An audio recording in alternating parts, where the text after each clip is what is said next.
What if I were to tell you there existed a motorcycle engineer to avenge the ZXR and ultimately dethrone the legendary Hayabusa once and for all? This is the tale of the Kawasaki ZX-R, a formidable beast with 1,400 cubic centimeters that not only roared, but voraciously devoured the asphalt. A motorcycle so immensely powerful that it compelled the world to question, do we genuinely need such an overwhelming amount of power between our legs? This was not merely a motorcycle.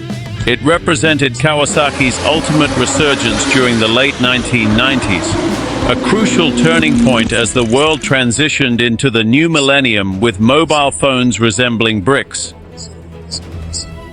and internet connections that emitted sounds reminiscent of a possessed modem. Within the motorcycle universe, a quiet yet fiercely intense war was being waged.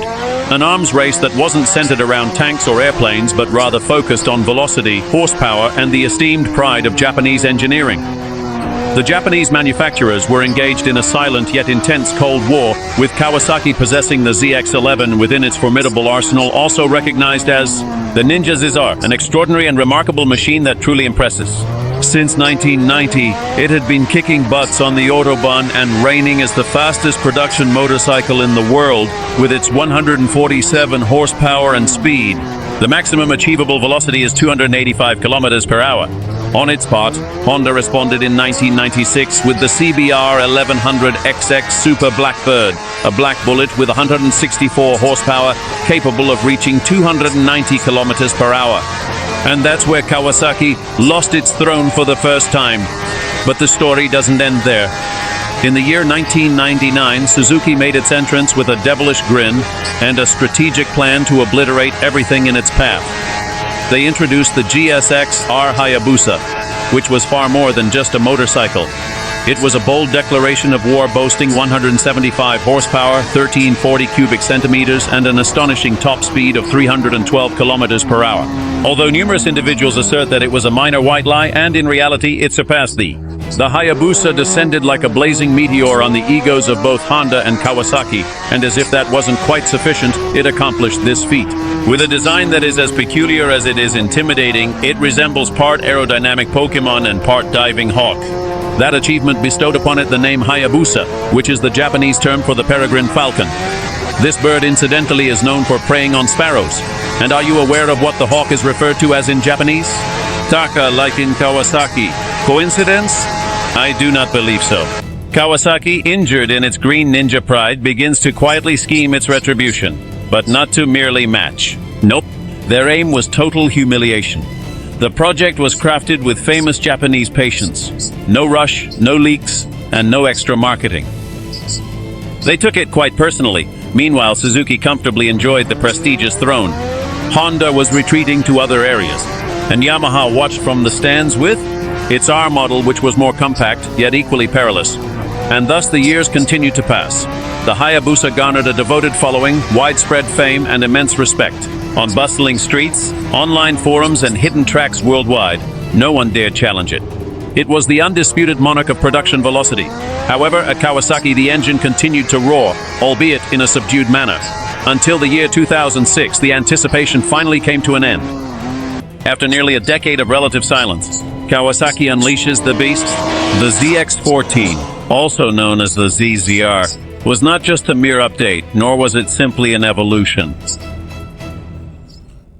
It was akin to a ground-to-ground missile on wheels, a motorcycle that did not arrive to negotiate, but rather to place the head of the Hayabusa on a spike with a powerful 352 cubic centimeter engine. And an even more formidable statistic, with ram air it boasts 200 horsepower accelerating from 0 to 100 in less than 2.7 seconds. The speed is electronically restricted to 299 kilometers per hour. However, we are already aware that this is merely a formality. It was the most powerful production motorcycle of its era. And the message was exceptionally clear. Suzuki, we have given you ample time, now run if you are able.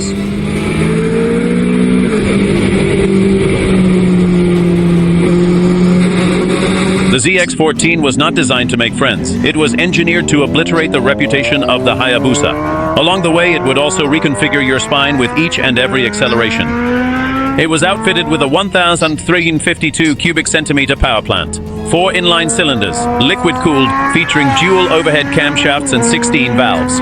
It generated 190 horsepower. 190 genuine horsepower, without any embellishments. And with the ram air system added, that number rose to 200. Absolutely wild. The acceleration was so intensely forceful that if you happened to blink at the start, you would find yourself opening your eyes in the following province. From 0 to 100 kilometers per hour in just 2.5 seconds and a quarter mile completed in 9.7 seconds. The maximum velocity was constrained to 299 kilometers per hour owing to a gentleman's agreement among the various brands, but if the speed limiter were to be removed, it could potentially exceed 310 kilometers per hour. An authentic green projectile. In terms of aesthetics, the ZX-14 was akin to a missile adorned with curves, boasting an aerodynamic wraparound fairing, symmetrical dual exhaust systems, dual front headlights that resembled an extraterrestrial spacecraft, and a profile so sharply defined that if you happened to lean on it incorrectly, you might find yourself getting cut. In contrast to other superbikes of that era, it was notably comfortable. Indeed, it was comfortable. It featured a more relaxed riding posture, a generously wide seat, adjustable suspension systems, and intelligent electronics for its time. Kawasaki had gained insights from previous eras and had constructed not only a fierce motorcycle, but also a refined one. It was akin to a well-educated ninja. It possessed the capability to eliminate you, yet it also understood how to patiently await you with a cup of sake.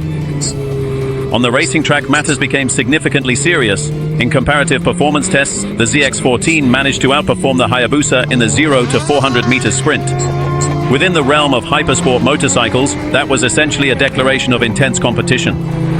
Publications such as Cycle World and Motorcyclist started to bestow accolades upon Kawasaki, not solely due to its impressive statistics, but also because it exhibited greater stability at elevated velocities, demonstrated more refinement in swift corners, and possessed an enhanced mid-range response.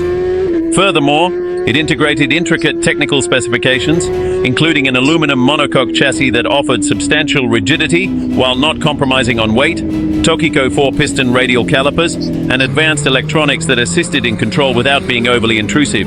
It had the soul of a track bike, but dressed in formal attire, and while the Hayabusa continued to rely on its legend, Kawasaki entered the arena armed with facts, data, and stopwatches. In the year 2006, the ZX-14 did not merely arrive to compete, it came to establish a new standard at the pinnacle of the hypersport category. And even though the battle was not yet concluded, that particular year, the Green Machine claimed the glory.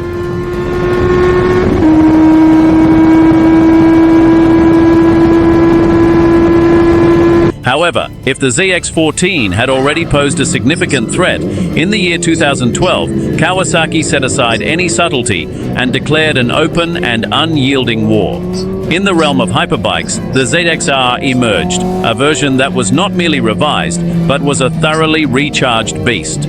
The engine goes from 1,352 to 1,241 cubic centimeters, with larger pistons, reinforced connecting rods, a lightened crankshaft, and increased stroke thanks to the ram air.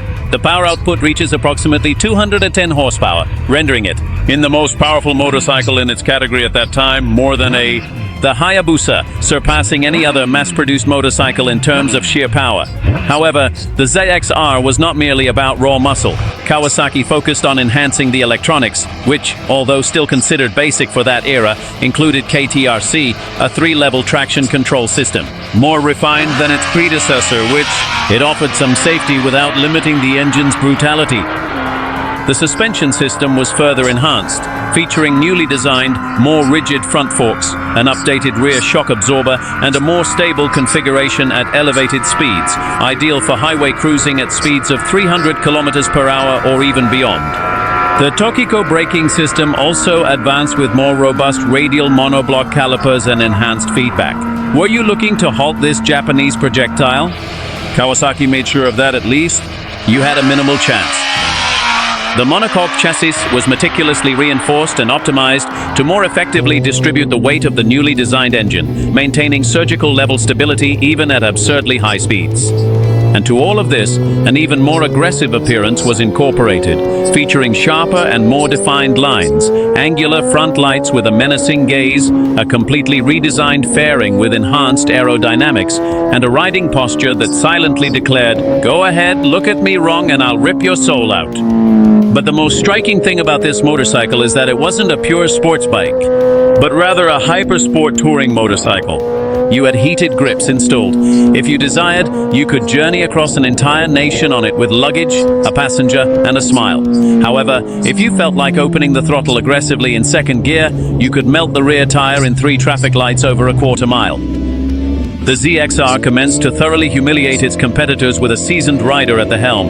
The motorcycle impressively recorded a time of 9.47 seconds over the 400 meters in an entirely stock configuration. No turbocharger, no nitrous oxide system, no gimmicks. The Hayabusa, its long-standing historical rival, was unable to match it. Without any modifications, the ZXR had transitioned from being merely a competitor to becoming the undisputed queen of acceleration.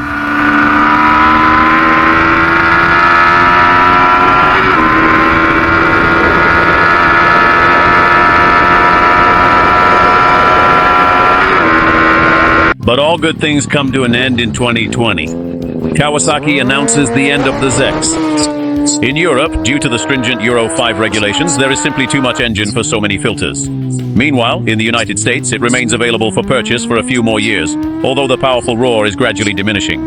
Thus, without a great deal of fanfare or ceremony, one of the final old-school hypersport motorcycles is bidding its farewell. No touch-sensitive screens, no range-specific modes. No support for the less seasoned riders. It's just you, the throttle, and an immensely potent 1,441cc missile beneath you. It marks the end of an era when motorcycles were uncomplicated, straightforward, and intensely powerful. When you didn't require an urban mode to truly enjoy the ride. When respect came from torque, not software upgrades. In the present day, the ZXR stands as a living legend. Individuals who possess it refuse to part with it. Those who have experienced it recall it with a blend of fear and affection. And those individuals who witness it pass by inevitably turn their heads because they are fully aware that they are not observing an ordinary motorcycle. It has left behind a legacy of unrepentant power, sleek design, and an imposing bulldozer-like presence. And although in the present day the Kawasaki H carries the banner of exhilarating madness, the ZXR continues to be the reigning queen of hearts for numerous quarter-mile enthusiasts. Because it was not merely a fast motorcycle, it was a bold statement. Kawasaki, we are still present, and we possess the expertise to create machines that not only run, but also roar with excitement. In a world where everything is progressively becoming more digitalized, more filtered, and more controlled, the ZXR stood as one of the last true rebels. A motorcycle that gazed directly into your eyes and declared, if you have the courage, let's embark on this journey. It might not have surpassed the Hayabusa in terms of sales figures, but it competed on equal footing, and for numerous individuals it exceeded it in spirit, presence, and sheer ferocity. It marked the conclusion of a decade, an era, and a profound philosophy, because the ZXR was not crafted for everyone. It was designed for those who comprehend that a motorcycle is not merely about reaching the destination swiftly, but about experiencing every single millisecond of the journey. And if you are watching this, it is because you are one of them as well. And if you are interested in encountering its formidable competitor, the Suzuki Hayabusa, please click on this video and I will meet you there.